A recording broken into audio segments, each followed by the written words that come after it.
production operation sales planning using chase demand strategy. So in this case, this is a typical scenario of these problems where you're given a demand for each period, and then hiring, firing cost, inventory carrying cost, production cost, number of unit produced per worker, and the beginning workforce. In a chase demand strategy, where you produce exact same amount that you need for that period. So basically, the demand is exact same as the production, and you don't carry any inventory at all. So basically, we really don't need this column for inventory, just to exaggerate that point. And then number of workers that you worker that you need here is basically the production divided by the each worker production, which is 1000. We'll have to freeze that cell so that we can use it for each period like that.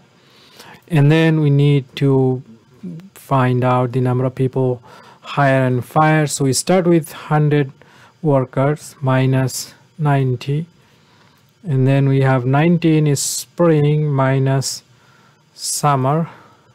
Well, that's gonna be all fire basically.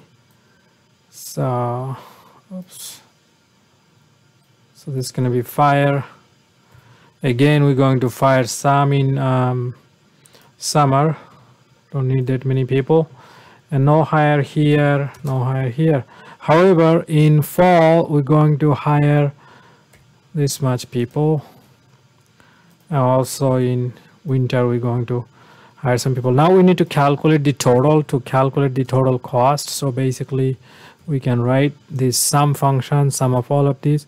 Really don't need this demand sum, but it's the same as the production sum. This can be 0, or Excel will basically think that is 0 for an empty cell. So total cost will be basically equal to the amount of production times the per unit production cost plus inventory. There is nothing here, inventory carrying cost, plus the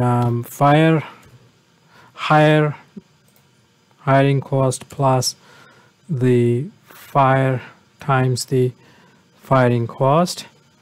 This really doesn't make sense. So this 142 total worker. So that's the amount of cost associated with this chase demand strategy. In the level production, we had 961,000.